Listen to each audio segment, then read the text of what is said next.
Hello friends, welcome to LTX classes. So friends, let us start the discussion. Before that there was a small announcement.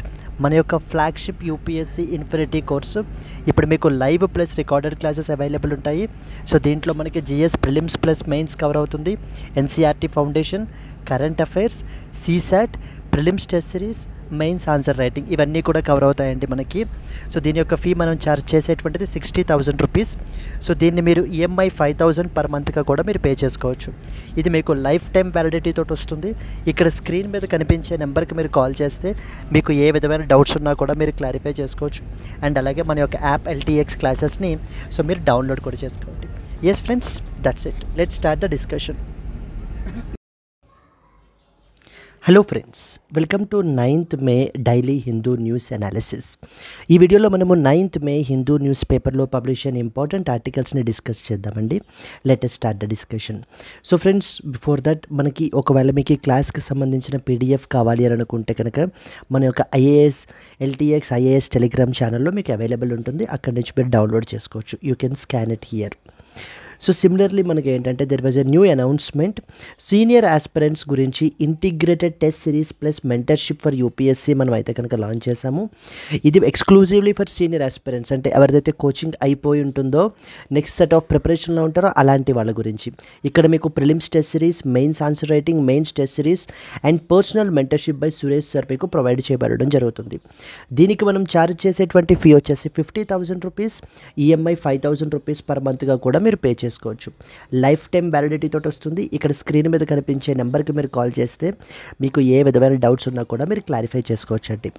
Similarly for beginner, అంటే మీ preparation ఇప్పుడే start చేశారు అనుకున్నటువంటి వాళ్ళకి ఈ UPSC infinity will be the best programme. ఇక్కడ మీకు features అన్నీ కూడా ఇక్కడ ప్రొవైడ్ చేయబడ్డాయి. దీనికి మనం ఛార్జ్ చేసేటువంటిది 60,000 రూపీస్, ఈఎంఐ పద్ధతిలో కూడా మీరు పే చేసుకోవచ్చు. లైఫ్ టైం వ్యాలిడిటీ తోటి మీకు అయితే కనుక వస్తుంది. You can call on to the number that is available on the screen.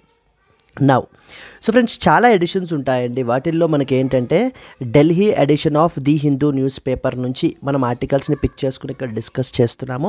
Let us see the important articles. First and foremost, Chief Justice of India forwards the panel's inquiry report on Justice Verma to President and Prime Minister.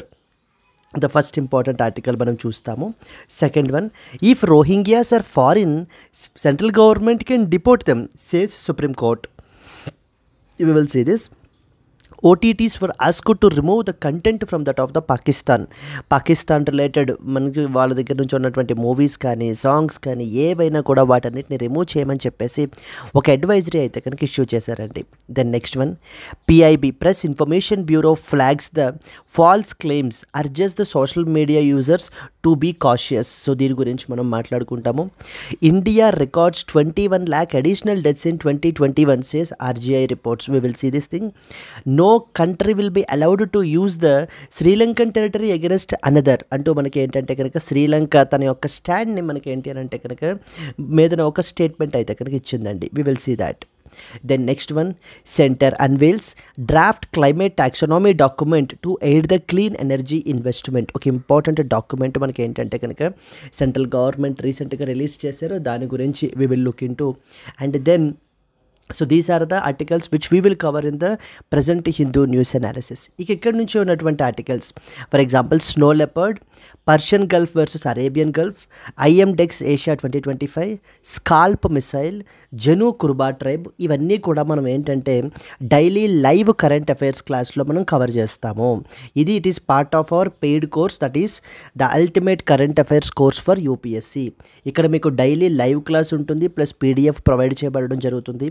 Weekly PDF plus test అనేటువంటివి conduct చేయబడతాయి. Monthly PDF plus test ఉంటుంది. Revision serious before the prelims ఉంటుంది. దీనికి మనం charge చేసేటువంటి fee వచ్చేసి కేవలం 10,000 rupees మాత్రమే. మీకు ఇది లైఫ్ టైం వ్యాలిడిటీ తోటి వస్తుందండి.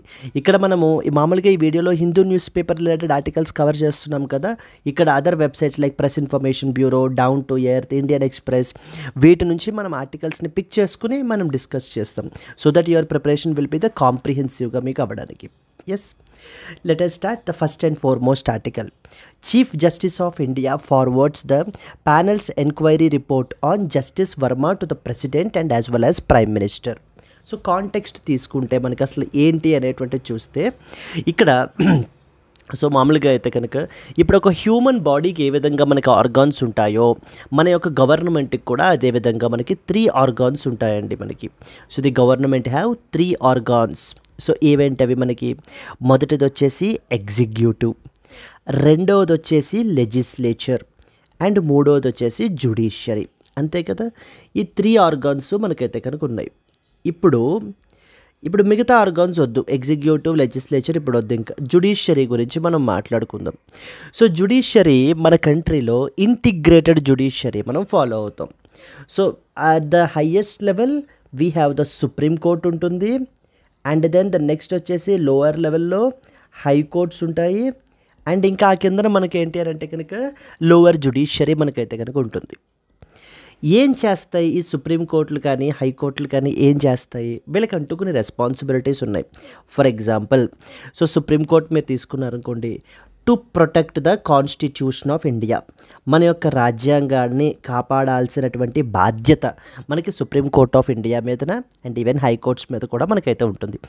ఎప్పుడైనా కూడా లెజిస్లేచర్ ఏదైనా ఒక లా చేసినా, ఎగ్జిక్యూటివ్ ఏదైనా ఒక యాక్షన్ తీసుకున్నా, అవి ఒకవేళ కాన్స్టిట్యూషన్ ఆఫ్ ఇండియాకి కాన్ఫ్లిక్టింగ్గా ఉంటే కనుక, చూడండి, కాన్ఫ్లిక్టింగ్గా ఉంటే కనుక ఇమీడియట్లీ వాటిని స్ట్రైక్ ఆఫ్ చేసి కాన్స్టిట్యూషన్ని ప్రొటెక్ట్ చేయాల్సినటువంటి బాధ్యత మనకి ఈ యొక్క కోర్ట్స్ది.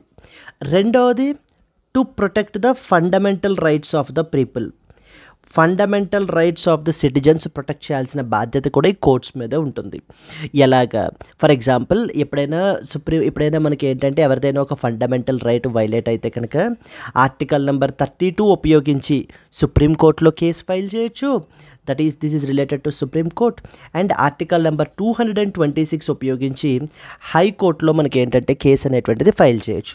అంటే రిట్ పిటిషన్ అంటారు, రిట్ పిటిషన్ ఫైల్ చేస్తారనమాట ఏదైనా ఫండమెంటల్ రైట్ వైలేట్ అయితే. For example, right to life article number 21 violate అయింది అనుకోండి, లేకపోతే మనకి ఏంటంటే కనుక right to equality article number 14 violate అయితే, ఇలా వాళ్ళ యొక్క ఫండమెంటల్ రైట్ అనేటువంటిది వైలేట్ అయినప్పుడు సుప్రీంకోర్టుని అప్రోచ్ అయితే అండర్ ఆర్టికల్ 32 అప్రోచ్ అవుతారు, అండ్ హైకోర్టును వచ్చేసి ఆర్టికల్ 226 అండర్లో మనకి అప్రోచ్ అవుతారు.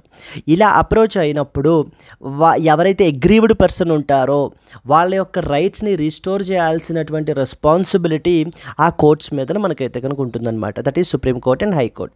అందుకనే to protect the fundamental rights of the people అని చెప్పేసి మనం రాయడం జరిగింది. ఇంకేం చేస్తారు కోర్ట్స్ వచ్చేసి మనకి ఏంటంటే to adjudicate the laws, to adjudicate the laws is the another important thing. So then next, మరి ఇన్ని రెస్పాన్సిబిలిటీస్ ఉండేటువంటి ఇన్స్టిట్యూషన్స్ ఏ విధంగా వర్క్ చేయాలి? Transparent and as well as they need to be accountable. So transparent and as well as accountability. ఈ transparency and as well as అకౌంటబిలిటీని question చేస్తూ కొంత వాటి మీద ఒక మార్కు పడేలాగా ఒక ఇన్సిడెంట్ అయితే మనకి జరిగింది. అదే ఈ యొక్క ఢిల్లీ హైకోర్టు జడ్జి కేసు అనమాట. ఈ ఢిల్లీ హైకోర్టు జడ్జి మనకి ఏంటి అని అంటే కనుక ఈ యొక్క వర్మ ఎవరైతే ఉన్నారో వాళ్ళ ఇంటి దగ్గర రెసిడెన్స్లో, ఢిల్లీ రెసిడెన్స్ దగ్గర మనకి హాఫ్ బర్న్ట్ కరెన్సీ నోట్స్ అనేటువంటివి మనకి లభ్యమయ్యాయండి.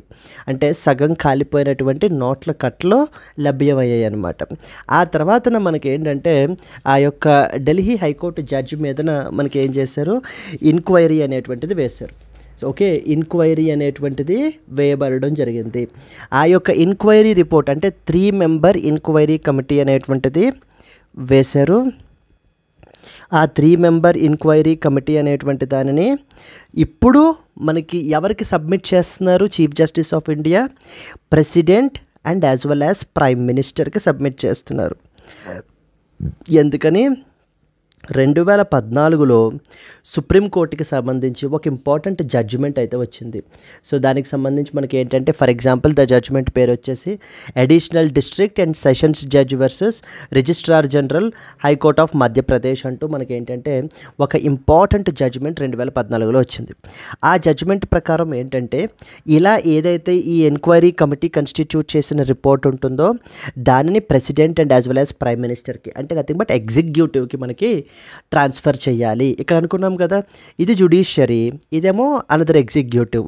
ఇప్పుడు ఈ యొక్క జ్యుడిషియరీ ఏదైతే ఇంటరిమ్ రిపోర్టు కండక్ట్ చేశారో దానిని మనకి ఏం చేయాలంట, ఎగ్జిక్యూటివ్కి సబ్మిట్ చేయాలి. ఇప్పుడు ఎగ్జిక్యూటివ్కి సబ్మిట్ చేసిన తర్వాత ఏం జరుగుతుంది నెక్స్ట్ ఏంటంటే, ఈ ఇంటరిమ్ రిపోర్ట్ ఏం చెప్తోందంటే ఎవరైతే జడ్జ్ ఉన్నారో వాళ్ళ మీద సీరియస్ అలిగేషన్స్ అయితే కనుక ఉన్నాయి. So now it bound to be removed అంటూ మనకి ఏంటంటే చీఫ్ జస్టిస్ ఆఫ్ ఇండియా మనకి రిపోర్ట్ని ప్రెసిడెంట్ అండ్ ప్రైమ్ మినిస్టర్కి రాసి ఏం చెప్పారు, ఇనిషియేట్ ద రిమూవల్ ప్రొసీడింగ్స్, తీసేయమని చెప్పేసి తొలగించేటువంటి ప్రొసీడింగ్స్ని మనకి ఏంటి అని అంటే కనుక స్టార్ట్ చేయమని చెప్పేసి మనకి ఏంటి అని అంటే కనుక చెప్పబడడం జరిగింది. ఇప్పుడు ద నెక్స్ట్ స్టెప్స్ ఏమవుతుంది మనకి, రిమూవల్ గురించి మీరు మాట్లాడుకుంటే ఖచ్చితంగా ఇప్పుడు దీనికి సంబంధించి మనకి ప్రిలిమ్స్లో అడుగుతారండి క్వశ్చన్స్ అనేటువంటివి రిమూవల్కి సంబంధించి. రిమూవల్ అనేటువంటిది అంటే ఒక హైకోర్టు జడ్జ్ అయినా లేదా ఒక సుప్రీంకోర్టు జడ్జ్ అయినా కూడా మనకి ఎవరు రిమూవ్ చేస్తారు అని అంటే ప్రెసిడెంట్ ఆఫ్ ఇండియా మనకి రిమూవ్ చేస్తారండి. అంటే they will give the final order, but upon the motion that is passed by that of the పార్లమెంట్లో మనకి స్పెషల్ మెజారిటీ తోటి ఆ యొక్క రిమూవల్ మోషన్ అనేటువంటిది పాస్ అవ్వాలి. పాస్ అయిన తరువాత ప్రెసిడెంట్ ఏం చేస్తారు, ఆ పర్టికులర్ ఎవరైతే జడ్జ్ ఇన్ క్వశ్చన్ ఉన్నారో వాళ్ళని రిమూవ్ చేయబడడం జరుగుతుంది. ఇప్పుడు ఎంక్వైరీ రిపోర్ట్ ఏదైతే ఎంక్వైరీ రిపోర్ట్ వచ్చిందో దానిని మనకి ప్రెసిడెంట్ అండ్ ప్రైమ్ మినిస్టర్కి ఫార్వర్డ్ చేసి ఈ రిమూవల్ ప్రొసీడింగ్స్ని ఇనిషియేట్ చేయమని చెప్పేసి చీఫ్ జస్టిస్ ఆఫ్ ఇండియా మనకైతే కనుక రిక్వెస్ట్ చేశారనమాట. నెక్స్ట్ ఏం జరుగుతుంది, ఇప్పుడు పార్లమెంట్లో ఇప్పుడు రిమూవల్ ప్రొసీడింగ్స్ అనేటువంటివి స్టార్ట్ అవుతాయి. ఆ తర్వాత ప్రెసిడెంట్కి మనకైతే కనుక వెళ్తుంది, ప్రెసిడెంట్ ఫైనల్లీ మనకి రిమూవ్ చేస్తారు. ఇక్కడ మీకు ఒక డిఫరెన్స్ అర్థం కావాలి ఏంటంటే కనుక అపాయింట్మెంట్. మరి అపాయింట్మెంట్ ఎవరు చేస్తారు, అపాయింట్మెంట్ అనేటువంటిది ప్రెసిడెంట్ ఆఫ్ ఇండియాయే చేస్తారు. బట్ కానీ upon the recommendations of collegium.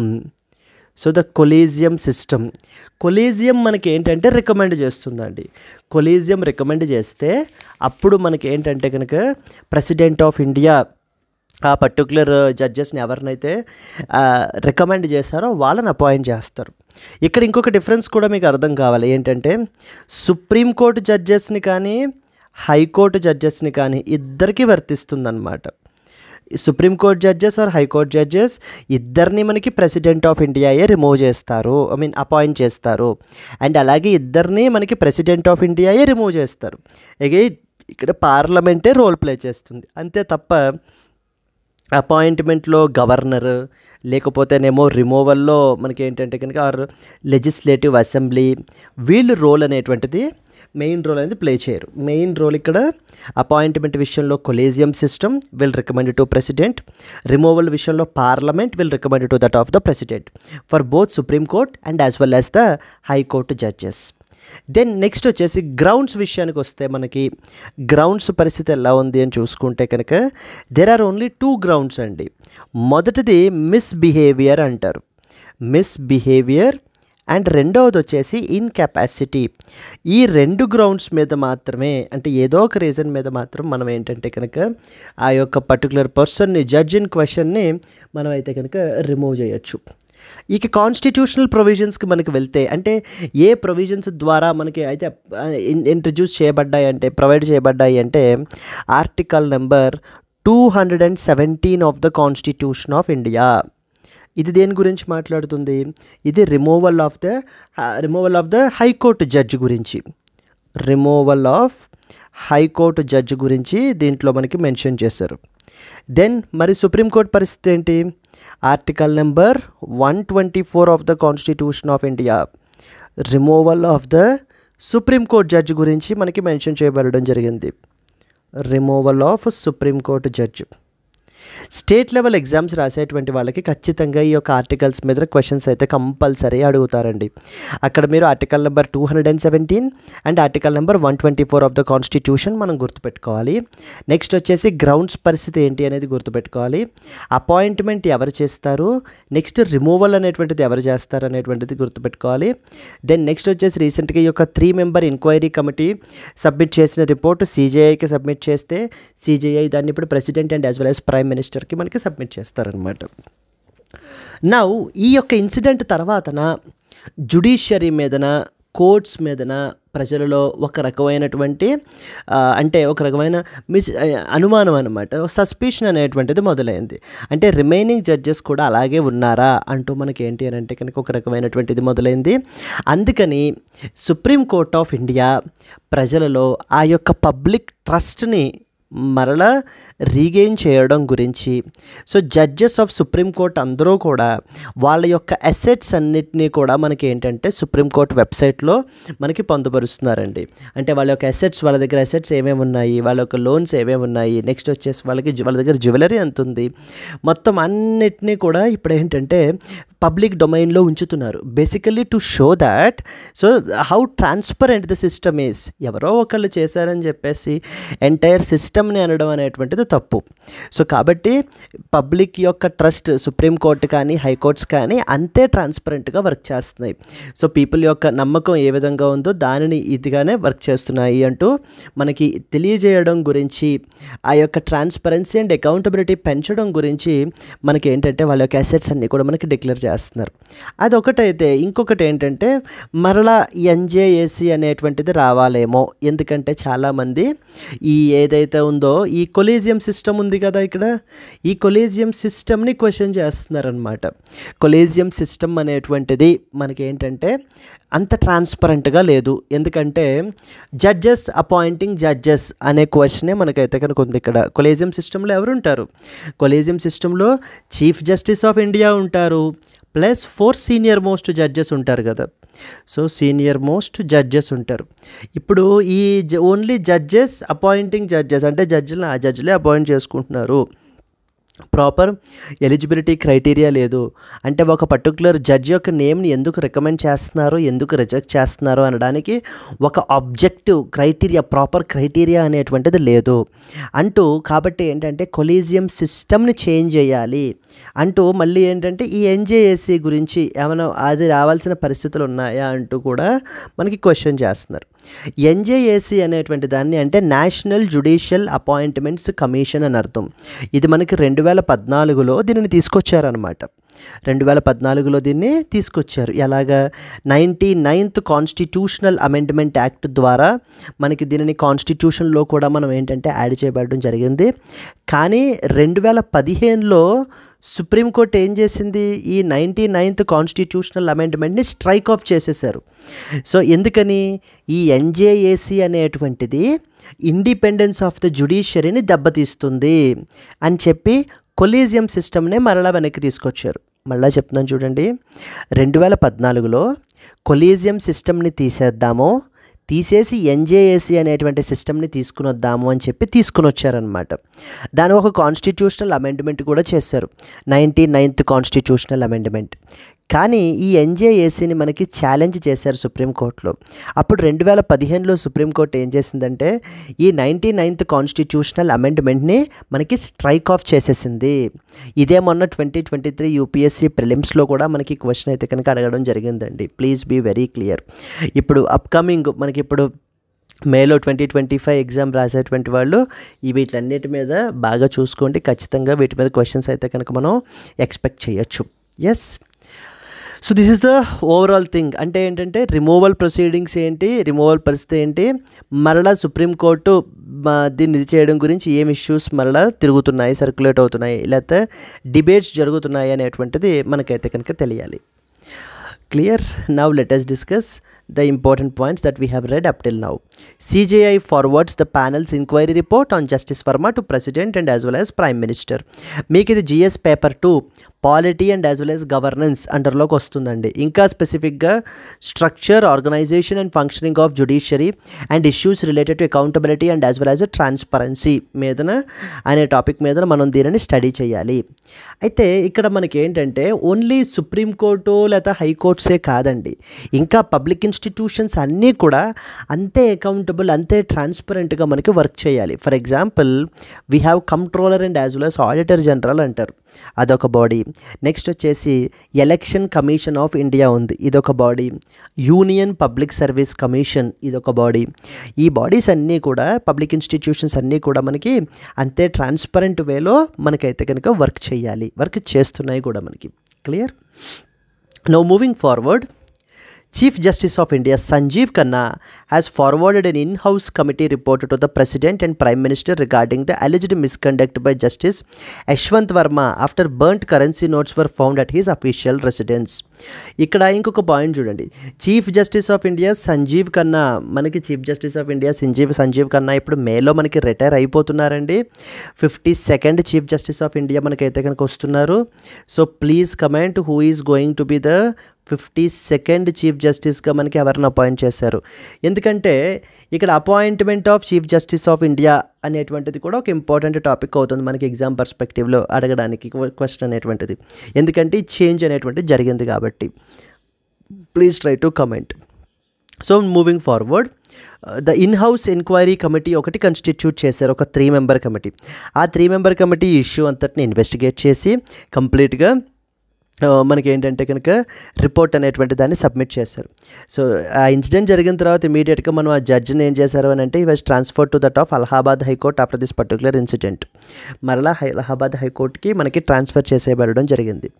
ఇప్పుడు చీఫ్ జస్టిస్ ఆఫ్ ఇండియా మనకి కంప్లీట్గా ఈ యొక్క ఏదైతే ఉందో రిపోర్ట్ అంతటిని కూడా మనకి ఏంటంటే కనుక ఎవరికి పంపించి ఎవరికి ఫార్వర్డ్ చేశారు. So President and as well as Prime మినిస్టర్కి మనకైతే ఫార్వర్డ్ చేయబడడం జరిగింది. The CJI's step initiates the removal proceedings in the parliament under the constitutional procedure. ఇప్పుడు మనకి ఏంటి అని అంటే కనుక ఆ యొక్క రిమూవల్ ప్రొసీడింగ్స్ అనేటువంటిది ఇనిషియేట్ చేస్తారు, రిమూవ్ చేయడం గురించి మనకి ఏంటంటే కనుక. So the supreme court judgement మనం తీసుకుంటే based upon 2014 supreme court judgement, ఇందాక చెప్పాను చూడండి, additional district and sessions judge versus registrar general.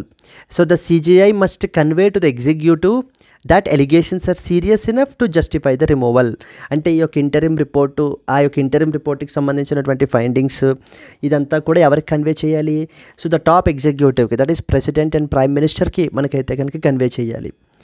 So ఇక్కడ చూసుకుంటే కాన్స్టిట్యూషనల్ ప్రొసీజర్స్ ఎలా ఉన్నాయి మనకి, దెర్ ఆర్ 2 articles కదా. మొదటిది ఆర్టికల్ నెంబర్ 216, ఇది ఎవరికి సంబంధించి? హైకోర్టు జడ్జెస్కి సంబంధించి. ఆర్టికల్ నెంబర్ 124, ఇది సుప్రీంకోర్టు జడ్జెస్కి సంబంధించి. They provide for removal by the president of India upon the grounds of proved misbehaviour and as well as incapacity. But however president డైరెక్ట్గా చేయగలరా? No, upon the recommendation from that of the parliament మనకి ఏంటంటే కనుక president remove చేస్తారండి.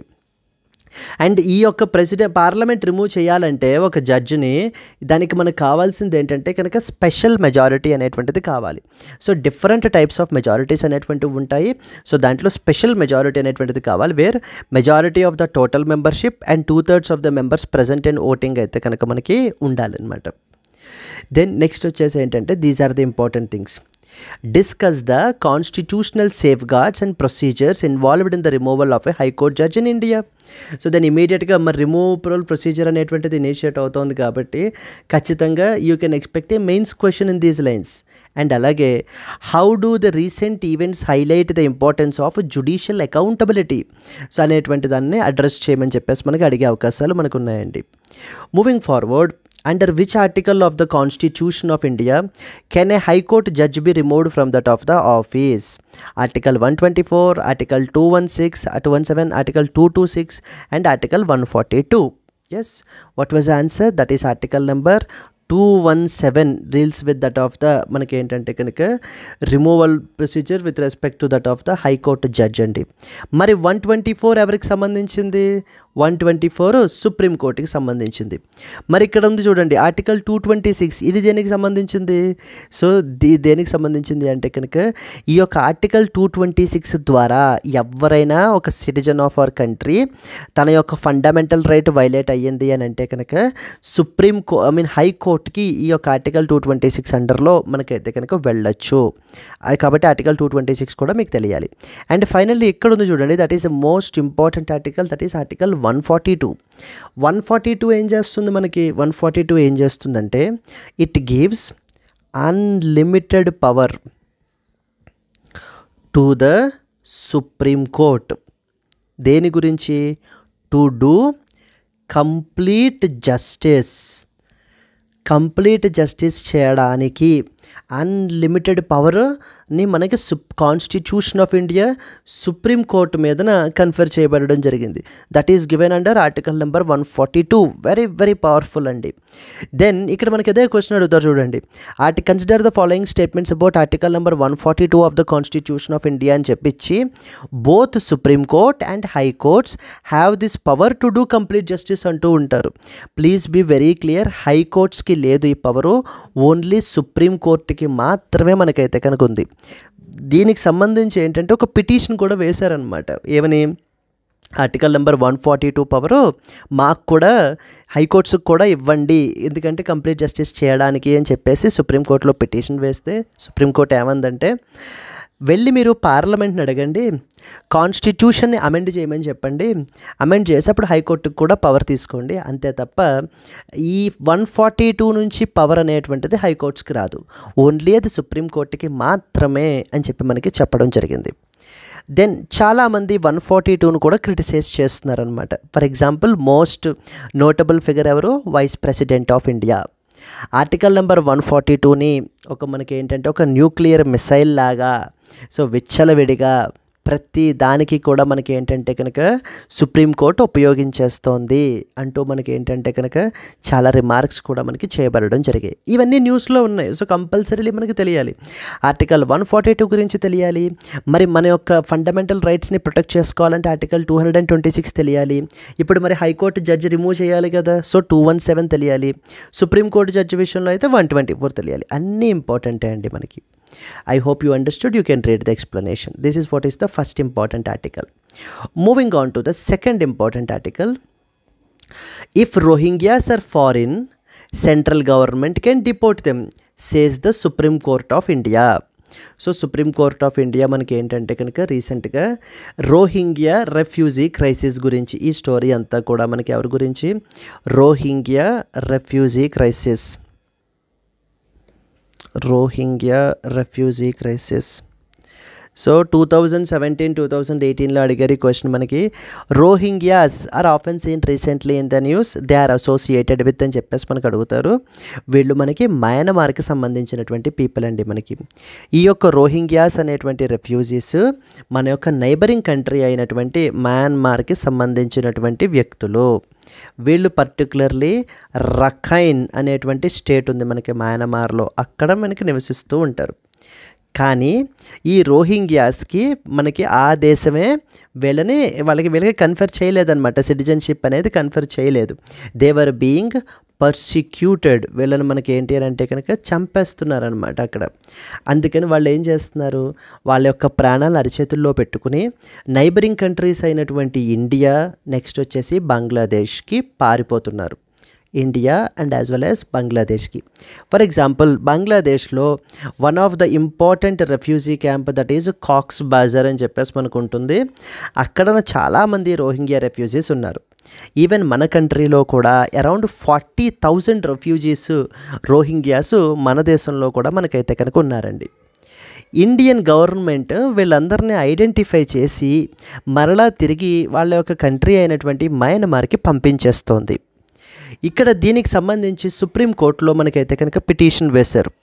ఏమని, there is something called as principle of non refoulement అని ఉంది, అది వైలేట్ చేస్తున్నారు అని చెప్పేసి. Principle of non refoulement. Principle of non refoulement అనేటువంటిది one of the important component under UN refugee convention. UN refugee convention 1951. ఇప్పుడు ఇక్కడ మీరు చూస్తే ప్రిన్సిపల్ ఆఫ్ నాన్ రిఫాల్వ్మెంట్ అంటే అర్థం ఏంటంటే, ఎవరైనా ఒక వ్యక్తి తన దేశంలో తన ప్రాణానికే ప్రమాదం ఉంది అని చెప్పేసి ఇతర దేశానికి, వేరే దేశానికి భయపడి వెళ్ళిపోయినప్పుడు ఆ ఇతర దేశం మరలా ఆ వ్యక్తిని ఏ దేశంలో అయితే తనకి ప్రాణభయం ఉందో, మనకి ఏంటి అని అంటే తనని చంపేస్తారనే భయం ఉందో, మరలా తిరిగి అక్కడికే పంపించడం అనేటువంటిది ప్రొహిబిటెడ్. అలా చెయ్యకూడదు. అలా చేస్తే అది ప్రిన్సిపల్ ఆఫ్ నాన్ రిఫాల్వ్మెంట్ని వైలేట్ చేస్తుంది అని చెప్పేదే ప్రిన్సిపల్ ఆఫ్ నాన్ రిఫాల్వ్మెంట్. అంటే ఫర్ ఎగ్జాంపుల్ ఇప్పుడు కాంటెక్స్ట్లో పెట్టుకుందాం. ఇప్పుడు మయన్మార్ ఉంది, మయన్మార్లో ఎవరు వాళ్ళ ప్రాణాలను అరిచేతిలో పెట్టుకుని పారిపోతున్నారు? రోహింగ్యాస్. ఎక్కడికి వచ్చేస్తున్నారు? ఇండియాకి వచ్చేస్తున్నారు. ఇప్పుడు ఇండియా మనకి ఏంటంటే ఏం చేస్తుంది? వీళ్ళనే ఐడెంటిఫై చేసి మరలా వాళ్ళని వెనక్కి పంపించేస్తోందండి. మరి ఇక్కడ అదేగా జరుగుతోంది. రోహింగ్యాస్ వాళ్ళ ప్రాణాలు అరిచేతుల్లో పెట్టుకుని ఇండియాకి వలస వస్తే ఇండియా మరలా తిరిగి వాళ్ళందరినీ కూడా మయన్మార్కి పంపిస్తోంది. అంటే ప్రిన్సిపల్ ఆఫ్ నాన్ రిఫాల్వ్మెంట్ అనేటువంటిది వైలేట్ అవుతోంది అనేది ఒక ఇంపార్టెంట్ కంటెన్షన్ అనమాట. ఇది యుఎన్ రెఫ్యూజీ కన్వెన్షన్ 1951లో పార్ట్.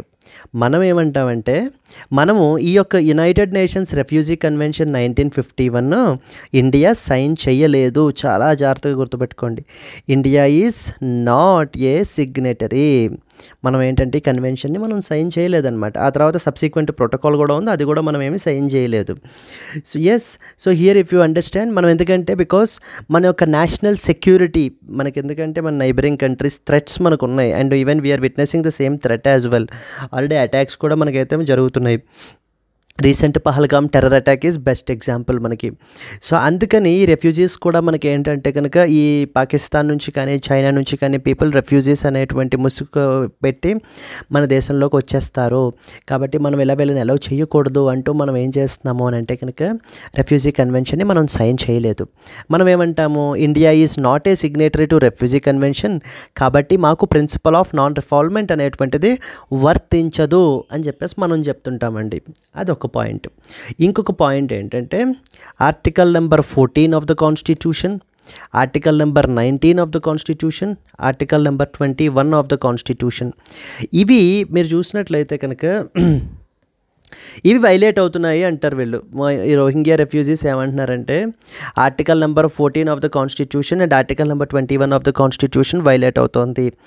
అండ్ ఇక్కడ చూసుకుంటే చూడండి, మన కాన్స్టిట్యూషన్ ఉపయోగించి మన మీదనే వీళ్ళు ఏంటి అంటే కేసు అనేటువంటిది చేస్తున్నారు.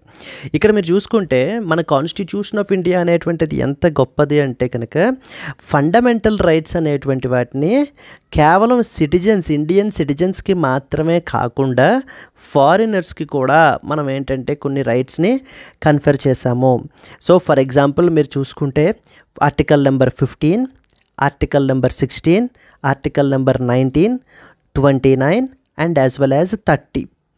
15, 16, 19, 29 అండ్ 30 ఇవి ఎక్సెప్టెడ్ అండి. ఇవి తప్ప మనకేంటంటే కనుక మిగతా ఆర్టికల్స్ అన్నీ అంటే 14 కానివ్వండి, ద రిమైనింగ్ ఆర్టికల్స్ అన్నీ కూడా అందరికీ అప్లికబుల్. అంటే ఇండియన్ సిటిజన్స్కే కాదు ఫారినర్స్కి కూడా మనకి అప్లికబుల్ అనమాట. వాళ్ళు అదే అంటున్నారు, 14 వైలేట్ అవుతుంది, 21 వైలేట్ అవుతుంది, 19 వైలేట్ అవుతుంది అంటూ వీళ్ళు మనకి చెప్తున్నారు. 19లో మనకి ఏంటంటే ఫ్రీడమ్ టు రెసైడ్ అనేటువంటి ఒక ఇంపార్టెంట్ ఫండమెంటల్ ఫ్రీడమ్ ఉంది కదా ఆర్టికల్ నెంబర్ 19 అండర్లో. కానీ ఇప్పుడు మనం ఏమంటున్నామంటే బాబు ఇది ఆర్టికల్ నెంబర్ 19 అనేది ఎక్స్క్లూజివ్లీ ఫర్ ఇండియన్ సిటిజన్స్కి మాత్రమే. సుప్రీంకోర్టు అదే చెప్తోందనమాట. You don't have a right under article number 19. ఒకవేళ మీకు 14 అండ్ 21 అండర్లో మీకు రైట్ ఉండుండొచ్చు, బట్ ఆర్టికల్ నెంబర్ 19లో ఫ్రీడమ్ టు రిసైడ్ సో అనేటువంటి రైట్ మీకు లేదు. ఒకవేళ if you are being declared as foreign, central government can definitely they can deport you back అంటూ మనకైతే చెప్తున్నారు. చూడండి ఇక్కడ అదే రాజా చూడండి. If you see this line here, yes, Justice Dipankar Datta agreed with Mr. Mehta's submissions that though right to life and due process, that is Article 21, and right to equality, that is 14 of the Constitution, are available to all, the fundamental right to reside or settle in any part of India under Article number 19 of Clause 1 of Clause E was only available to Indian citizens. You do not have a right to settle here. Justice Datta addressed the petitioners. Supreme court మనకి అదే చెప్తోందనమాట. You don't have a right to reside here. మీరు fundamental రైట్ని claim చేయలేరు, అది మీకు right కాదు. ఎందుకని కాదు? ఇక్కడ మనం చెప్పాము చూడండి, 15, 16, 19, 29, 30 ఇవి only for exclusively for Indian సిటిజన్స్కి మాత్రమే. అందులో ఎక్స్క్లూజివ్లీ ఫర్ ఇండియన్ సిటిజన్స్లో 19 కూడా ఉంది కదా, అదే చెప్తున్నారు. మీరు ఆ 19 ఉపయోగించి మాకు ఇక్కడ ఉండేటువంటి హక్కు ఉంది మాకు అని చెప్పేసి మీరు అనలేరు, ఎందుకంటే అది మీ ఫండమెంటల్ రైట్ కాదు. కాదు అని చెప్పి సుప్రీంకోర్టు మనకి చెప్తోంది. అయితే ఇంకా ఫైనల్ ఇది రాలేదండి. The supreme court agreed to hear the case in detail in జూలైలో మనకి ఏంటంటే కనుక సో దీనికి సంబంధించి సుప్రీంకోర్టు అయితే కనుక వింటుంది. ఫైనల్ డెసిషన్ అనేటువంటిది అప్పుడు చెప్తారు. Clear? Latest read. As of now central government can deport them back అంటూ మనకు సుప్రీంకోర్టు చెప్తోంది. So the Supreme Court recently ruled that Rohingya refugees can be deported if they are classified as foreigner under the Indian law amid the ongoing petition challenging the center's deportation powers. A 3-judge bench stated that deportation is valid if Rohingyas are classified as foreigners under the Foreigners Act అని చెప్పేసి ఉందన్నమాట మనకి. So that act empowers central government to మనకి ఏంటి అంటే కనుక deport చేసేయగలిగేటువంటి power మనకైతే కనుక ఉంటుంది వాటికి. So here if you see this, India is, మనం ఏం చెప్తున్నాము, India is not a signatory to that of the 1951 refugee convention. Clear? Then next వచ్చేసి మనకి ఇక్కడ చూడండి, right to reside or settle which is article number 19 clause E is available only to Indian citizens. Rights under article number 21 and 14 are general in nature, but the right to settle is not absolute in the context of that of the foreigners. అంటే మీకు right to life కానివ్వండి, right to equality కానివ్వండి, those or general rights మనకి. For example, if the refugees have a right to stay here it will be acknowledged, otherwise deportation will follow the due process. ఒకవేళ నిజంగా మీకు right ఉండుంటే ఖచ్చితంగా దాన్ని acknowledge చేస్తాం, మీకు ఆ రైట్ అనేటువంటిది లేదు ఇక్కడ అంటూ మనకి ఏంటంటే సుప్రీంకోర్టు చెప్పడం జరుగుతోందండి. ఇక్కడ ఇంకేం తెలియాలి మనకి, బ్యాక్గ్రౌండ్ పాయింట్స్. 1951 రెఫ్యూజీ కన్వెన్షన్ మీద ఒక ఐడియా ఉండాలి కదా మనకి. సో దట్ ఈజ్ ఏం చెప్తుంది, ఈ రెఫ్యూజీ కన్వెన్షన్ అనేది బెడ్ రాక్ అనమాట. రెఫ్యూజీస్ని ప్రొటెక్ట్ చేయడంలో ఆల్ ఓవర్ ద వరల్డ్ రెఫ్యూజీస్ని ప్రొటెక్ట్ చేయడంలో ఈ కన్వెన్షన్ అనేది చాలా ఇంపార్టెంట్ రోల్ ప్లే చేస్తుంది. వీళ్ళు అసలు రెఫ్యూజీ అంటే ఎవరు అనేటువంటి డెఫినేషన్ని అండ్ ఆ రెఫ్యూజీస్కి ఏమేమి రైట్స్ ఉంటాయి అనేటువంటి దానిని మనకి ఎస్టాబ్లిష్ చేశారండి. కోర్ ప్రిన్సిపల్ ఏంటి మనకి, ఇందాక అనుకున్నాం మనము, principle of non refoulement. What is principle of non refoulement? Refugees must not be returned to that of the danger zones. అంటే ఎగ్జాంపుల్, మరలా తిరిగి రోహింగ్యాస్ని మయన్మార్కి పంపించేయకూడదు అనేటువంటిది ఈ ప్రిన్సిపల్ ఆఫ్ నాన్ రిఫాల్మెంట్ చెప్తుంది మనకి. అయితే మనం ఏమంటాం, మనం కన్వెన్షన్ సైన్ చేయలేదు అంటాం. కానీ కొన్ని దేశాలు ఏమంటారంటే ప్రిన్సిపల్ ఆఫ్ నాన్ రిఫాల్మెంట్ అనేటువంటిది మీరు యుఎన్ రెఫ్యూజీ కన్వెన్షన్ సైన్ చేయకపోయినా మీకు అప్లై అవుతుంది అని చెప్పేసి అంటూ ఉంటారు. సో నౌ ఇక్కడ మనకి ఏమేమి తెలియాలంటే ఈ 1951 రెఫ్యూజీ కన్వెన్షన్ ఒకటి తెలియాలి. రెండోది వచ్చేసి 1961 ప్రోటోకాల్ ఉందండి. యుఎన్ రెఫ్యూజీ కన్వెన్షన్ ప్లస్ ఈ 1967 ప్రోటోకాల్ మనకి ఏం చేస్తుందంటే they form the legal foundation for the United Nation high commissioner for refugees యొక్క operations. India is not a signatory to this convention. ఇలాగే అడుగుతారు, consider the following statements about UN refugee convention అని చెప్పేసి ఇస్తుంటారు మనకి. అక్కడ ఇండియా యొక్క stand ఏంటి అని అడుగుతారు. Principle of non refoulement is often seen recently in the news, it is in the context of అని అడుగుతూ ఉంటారు. Anything can be a potential question అండి మనకి. ఓకేనా? దెన్ అంతర్జాతీయంగా రెఫ్యూజీస్ని ప్రొటెక్ట్ చేయడానికి UNHCR అనేటువంటి బాడీ వర్క్ చేస్తుంది. It is an UN agency that is established in the year 1950. It ensures protection, resettlement and voluntary return of that of the refugees. వీళ్ళకి Nobel ప్రైజ్ని కూడా, పీస్ ప్రైజ్ని కూడా మనకైతే కనుక కన్ఫర్ చేశారనమాట. హెడ్ క్వార్టర్స్ వచ్చేసి Geneva, స్విట్జర్లాండ్లో మనకైతే కనుక ఉంటాయి. అండ్ వీళ్ళు మనకు ప్రతి సంవత్సరం వరల్డ్ రెఫ్యూజీ డే అని చెప్పేసి మనకి జూన్ 20వ తారీఖున మనం ఏంటంటే రెఫ్యూజీస్ గురించి, రెఫ్యూజీస్ యొక్క రైట్స్ గురించి, రెఫ్యూజీస్ యొక్క సఫరింగ్స్ గురించి మనం ఏంటి అని అంటే కనుక హైలైట్ చేయబడడం జరుగుతుంది. ఇది 2024 థీమ్ ఏంటి, for a world where refugees are welcomed అంటూ మనం థీమ్ తోటి 2024లో మనకి వరల్డ్ రెఫ్యూజీ డే అనేటువంటి దాన్ని మనకి సెలబ్రేట్ చేశారండి. క్లియర్? ఇంకా అసలు కాంటెక్స్ట్ ఎవరు అసలు, రోహింగ్యాస్ కదా. Rohingyas are stateless Muslim minority people in Myanmar. మయన్మార్లో రఖైన్ అనేటువంటి ఒక స్టేట్ ఉంది. అక్కడ మనకి ఏంటంటే పీపుల్ ఉంటారు. వీళ్ళకి ఆ యొక్క సిటిజన్షిప్ కూడా మనకి ఏంటంటే కన్ఫర్ చేయలేదన్నమాట. వీళ్ళు మయన్మార్ వాళ్ళు కాదు అని చెప్పేసి వాళ్ళ మీద they were subjected to ethnic persecution, mass violence అనేది మనకి ఏంటంటే వీళ్ళ మీద కమిట్ చేయబడడం జరుగుతుంది. అందుకని వీళ్ళందరూ కూడా పక్కనున్న ఇండియా, బంగ్లాదేశ్ పారిపోతున్నారనమాట. ఇక్కడ చూద్దాం 2017లో అత్యంత అరౌండ్ 7,42,000 రోహింగ్యాస్ మనకి ఏంటంటే కనుక మోస్ట్లీ విమెన్ అండ్ చిల్డ్రన్ మయన్మార్ని విడిచిపెట్టి పారిపోవడం జరిగింది. And they are one of the largest stateless population and ఈ పీపుల్ అయితే కనుక ఫేసింగ్ ద సిస్టమిక్ ఎక్స్క్లూజన్. ఇక్కడ చెప్పాను కదా మీకు కపుల్ ఆఫ్ డేస్ బ్యాక్ ఒక ఇంపార్టెంట్ ఆర్టికల్ వస్తే, ఇప్పుడు బంగ్లాదేశ్ తీసుకుంటే బంగ్లాదేశ్లోనే కాక్స్ బాజార్ అని చెప్పేసి ప్లేస్ ఉంది. కాక్స్ బాజార్ దగ్గర మనకి ఏంటంటే ఈ రోహింగ్యా రెఫ్యూజీస్ ఉన్నారనమాట. రోహింగ్యా రెఫ్యూజీస్ యొక్క సఫరింగ్స్ని అది కూడా ప్రపంచ దేశాలకి తెలియజేయడం గురించి, వాళ్ళకి ఫండింగ్ అనేది ప్రొవైడ్ చేయడం గురించి యునైటెడ్ నేషన్స్ సెక్రటరీ జనరల్ రీసెంట్గా మనకైతే కనుక విజిట్ చేశారు. Clear? This is what is the next important article. Discuss the legal and humanitarian challenges which are involved in the deportation of Rohingya refugees from India in light of domestic and international laws can be a potential mains question that you are expected to know about. Moving on to that of the next one. If you see, there is a question. Which of the following statements is correct regarding the India and 1951 Refugee Convention? Number 1. India has signed and ratified the convention and protocol. India has only ratified the 1967 protocol. India is not a signatory to either the 1951 convention or 1967 protocol. India follows the refugee convention only through that of the judicial precedent. So that is మనకి సి వచ్చేసి answer అండి. India is not a signatory to either the 1951 convention or the 1967 protocol is basically the answer. Moving on to that of the next one. So I hope you have understood అండి. ఒకవేళ మీకు at any point మీకు ఈ video మీకు ఉపయోగపడుతుంది అని చెప్పేసి మీరు ఫీల్ అయినట్లయితే just give me a small like. So that will give me more and more confidence. So మీకు ఇంకా ఎక్కువ ఎంకరేజ్మెంట్గా మాకైతే కనుక ఉంటుంది. Moving to the next article. OTTs are asked to remove content from the Pakistan. మనకి ministry of information and broadcasting రీసెంట్గా ఒక advisory issue చేశారండి. ఎవరికి? ఓటీటీ ప్లాట్ఫామ్స్కి నెక్స్ట్ వచ్చేసి మనకి ఏంటంటే కనుక ఇంటర్మీడియరీస్కి, వీళ్ళందరికీ కూడా ఒక అడ్వైజరీ ఇష్యూ చేశారు. ఏమని?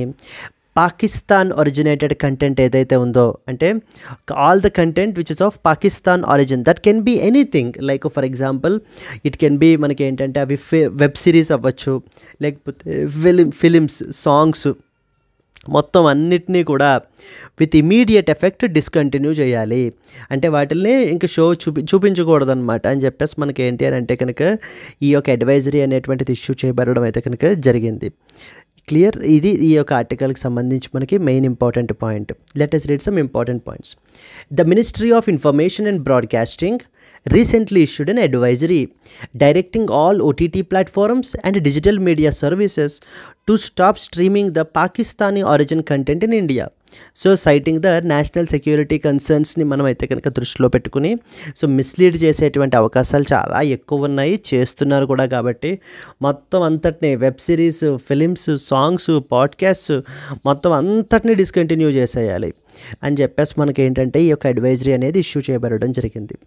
This advisory is backed by part number 3 of IT intermediate guidelines and digital media ethics code rules 2021.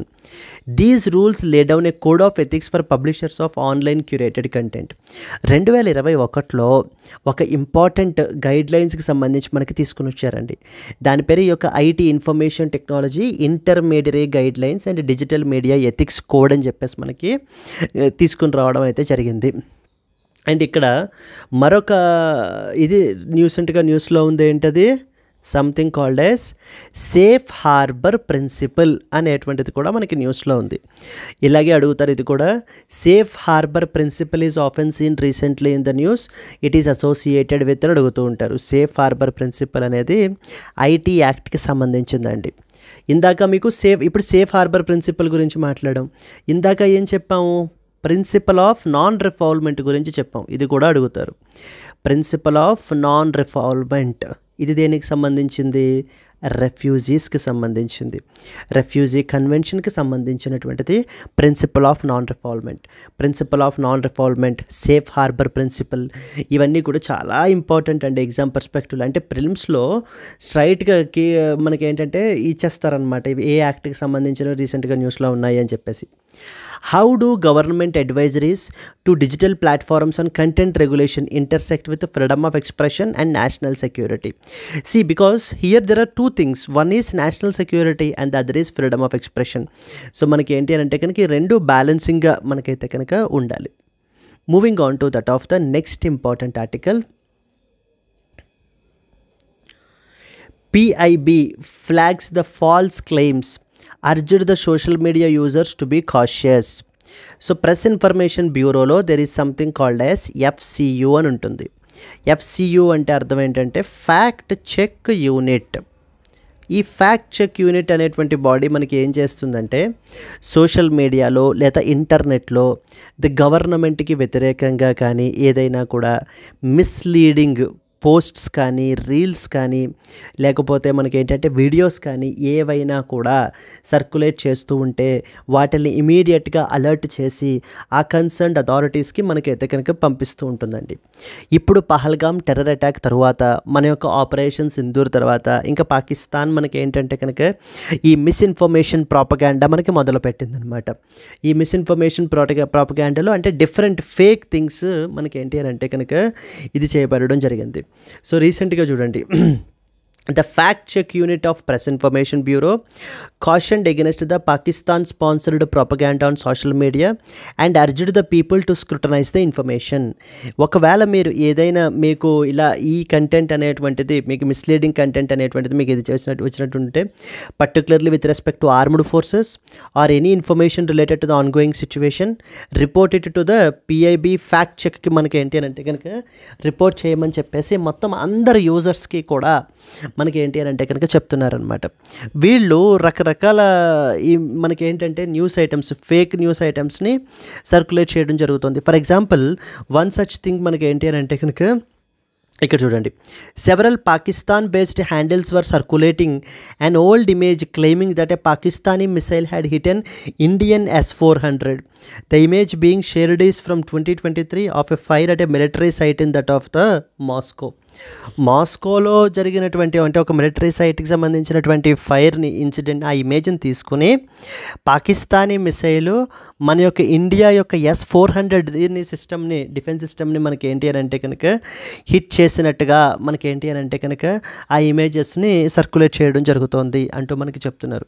And second other claim ఏంటంటే కనుక a video shared through Pakistani claimed that Pakistan army had struck the posts in Battal sector of Jammu and Kashmir. 12 Indian soldier were also found to be fake. So 12 మంది మన Indian సోల్జర్స్ని చంపేసినట్టుగా మరొక video మనకి ఏంటి అని అంటే కనుక వీళ్ళు ఇది సర్క్యులేట్ చేయడం జరుగుతుందన్నమాట. పాకిస్తానీ బేస్డ్ హ్యాండిల్స్ అది కూడా ఫేకే మనకి.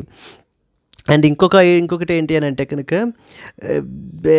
The unit also found that Pakistani based handles were sharing an old image claiming that Pakistan army had intercepted A UAV that fell in the Gujranwala Pakistan. The image being circulated is from the Ukraine Russia conflict in 2022. So పాకిస్తాన్లో మనకి ఏంటి అని అంటే కనుక వెళ్తున్నటువంటి ఒక UAVని పాకిస్తాన్ యొక్క army intercept చేసినట్టుగా మనకి ఏంటంటే మరొక వీడియోను కూడా వీళ్ళు సర్క్యులేట్ చేస్తున్నారు. ఇవన్నీ కూడా ఫేకే. అది రష్యా యుక్రెయిన్ కాన్ఫ్లిక్ట్కి సంబంధించినటువంటిది. ఇలా రకరకాల ఇన్సిడెంట్స్ని తీసుకుని వీళ్ళు ఇప్పుడు జరుగుతున్నట్టుగా సర్క్యులేట్ చేస్తున్నారు. దయచేసి కాబట్టి అందరూ కూడా అప్రమత్తంగా ఉండి మీరు ఎప్పుడైనా ఇలాంటి కంటెంట్ మీకు కనిపిస్తూ ఉన్నప్పుడు ఇమీడియట్గా దాన్ని ఈ యొక్క PIB ఫ్యాక్ట్ చెక్కి మీరు ఏంటి అని అంటే కనుక ఇది చేయండి అని చెప్పేసి వీళ్ళు చెప్తున్నారండి. Clear? So the PIB flags false claims, urged the social media users to be cautious is what is the next important article that you are expected to know about. Moving on to the next one. Yes, and moving to the next article. No country will be allowed to use the Sri Lankan territory against another. So రీసెంట్గా మనకి cabinet spokesperson so Nalinda మనకైతే కనుక మాట్లాడుతూ ఏం చెప్తున్నారంటే, in the wake of India and as well as Pakistan tense situations టైంలో we remain non aligned. మేమేంటి అని అంటే కనుక ఏ కంట్రీకి ఇప్పుడు ప్రస్తుతానికి మేమైతే కనుక ఇది చెయ్యం. Because what we want at the end of the day is regional peace అనేటువంటిది ప్రమోట్ చేయాలి, టెర్రరిజం అనేటువంటిది ప్రివెంట్ చేయాలి. అవే మా యొక్క ఇది. అంతే తప్ప మా యొక్క సాయిల్ని కానీ, మా యొక్క ఎయిర్ స్పేస్ని కానీ, మా యొక్క వాటర్స్ని కానీ ఏ కంట్రీకి కూడా, అంటే be it for India or be it for Pakistan, ఇంకొక కంట్రీని అటాక్ చేయడానికి మేమేంటి అని అంటే కనుక అలౌ చెయ్యము. Because we have good relations with both India and as well as Pakistan. And మేము కష్టకాలంలో ఉన్నప్పుడు మమ్మల్ని ఇండియా ఆదుకుంది, పాకిస్తాన్ కూడా ఆదుకుంది. కాబట్టి మేమేంటి అని అంటే కనుక ఏ దేశాన్ని మేమేంటి అని అంటే కనుక అలౌ చెయ్యము అంటూ మనకి ఏంటంటే శ్రీలంక నుంచి ఒక స్టేట్మెంట్ అయితే కనుక రావడం జరిగింది ఇక్కడ మనకి. So let us read important points. Amid the heightened India-Pakistan tensions following a terror attack in Pahalgam, Sri Lanka reaffirmed its non-aligned foreign policy and sovereign neutrality in these conflicts. So cabinet spokesperson Nalinda మనకి మాట్లాడుతూ మనకి ఏం చెప్తున్నారు, శ్రీలంక యొక్క territorial land కానీ, దాని యొక్క air space కానీ, లేదా వాటర్స్ కానీ వేటిల్ని కూడా it won't be used against any other country. అంటే వేరే దేశానికి మేము ఛాన్స్ ఇవ్వం యూజ్ చేయడానికి అంటూ మనకి ఏంటి అని అంటే చెప్పబడడం జరుగుతుంది. And we maintain a non aligned stance while safeguarding the sovereignty. It is staying out of that of the Indian ocean power రైవలరీస్కి మనకి ఏంటి అని అంటే కనుక నేను బయట ఉంటాం. మేము మాకల్లా కావాల్సింది ఏంటంటే మేము కోఆపరేట్ చేస్తున్నప్పుడు to deescalate the tensions, regional పేస్ని ప్రమోట్ చేయడము, టెర్రరిజంని ప్రివెంట్ చేయడం గురించి మా యొక్క ఎయిమ్ మొత్తం ఏంటి అని అంటే కనుక ఈ యొక్క ఆస్పెక్ట్స్ మీద ఉంది అంటూ మనకి శ్రీలంక మనకు చెప్తోంది. ఎందుకు ఇలా చెప్తోంది శ్రీలంక అంటే, because Sri Lanka maintains cordial relations with both India and Pakistan. Only ఇండియాతోటో ఓన్లీ పాకిస్తాన్ తోటో కాదు, మనకి శ్రీలంకకి రెండు దేశాలతోటి కూడా గుడ్ రిలేషన్స్ ఉన్నాయి మాకు. We received assistance from both nations from time to time. మాకేంటంటే మా కష్టకాలంలో రెండు దేశాలు మమ్మల్ని ఆదుకున్నాయి. కాబట్టి ఇద్దరికి మేము ఏంటంటే సపోర్ట్ ఉంటాము. అలానే కాన్ఫ్లిక్ట్కి కాదు, రీజనల్ పీస్కి. సో ద అనుర్ కుమార్ దిశన్నాయిక మనకి ఏంటంటే expressed the solidarity with India over the Pahalgam terror attack గురించి మనకి ఏంటంటే ఇక్కడికి. ఎస్ అండి. So this is what is the important things. India Pakistan కాన్ఫ్లిక్ట్కి సంబంధించి తీసుకుంటే మనము we have launched something called as operation Sindoor అని చెప్పేసి మనం అయితే కనుక లాంచ్ చేసాము. Where terror locations particularly in Pakistan and Pakistan occupied Kashmir దగ్గర మనం ఏంటి అని అంటే కనుక హిట్ చేయడం జరిగిందండి. And we also ensured that చాలా ప్రిసైజ్గా, చాలా రెస్పాన్సిబుల్గా, నాన్ ఎస్కలేటింగ్గా, క్యాలిక్యులేటెడ్గా మేము ఏంటంటే కనుక ఈ యొక్క అటాక్ అనేది క్యారీ అవుట్ చేశాము. ఎటువంటి ఎవ్వరూ సివిలియన్స్ అనేటువంటి వాళ్ళు హార్మ్ అవ్వలేదు. ఓన్లీ టెర్రరిస్ట్ని మాత్రమే, టెర్రర్ క్యాంప్స్ని మాత్రమే హిట్ చేయబడడం జరిగింది అని చెప్పేసి మన యొక్క Indian defence minister Rajnath Singh మనకైతే చెప్తున్నారండి. So Pakistan discuss the role of small states like Sri Lanka in maintaining the peace and neutrality during the regional conflicts in South Asia can be a potential question. State level ఎగ్జామ్స్లో అడుగుతూ ఉంటారు operation పేరేంటి అని చెప్పేసి. Operation Sindoor అని చెప్పేసి రీసెంట్గా న్యూస్లో ఉంది. ఏ రెండు దేశాల మధ్యన కాంటెక్స్ట్కి సంబంధించి న్యూస్లో ఉంది. ఫర్ ఎగ్జాంపుల్ ఇండియా పాకిస్తాన్, లేకపోతే మనకి ఏంటి అని అంటే కనుక it is something related to drug trafficking అని, లేదా డిజాస్టర్ మేనేజ్మెంట్ అని, ఇండియా మాల్దీవ్స్ అని, రకరకాల ఆప్షన్స్ కూడా మనకైతే కనుక ఇస్తూ ఉంటారండి. Clear? This is what is the next important article that you are expected to know about. Moving on to the next one. Recently coming to the today's question. The principle of non-refoulement is often seen recently in the news. It is associated with A. Refugees, B. Disaster management, C. Information technology, D. India-Pakistan conflict. Yes, if you know the answer, please comment your answer. And అలాగే if you have liked the video, please do like it and share it to your friends as well. And let's meet again in the next Hindu news analysis. Until then, happy learning. All the best. Bye bye.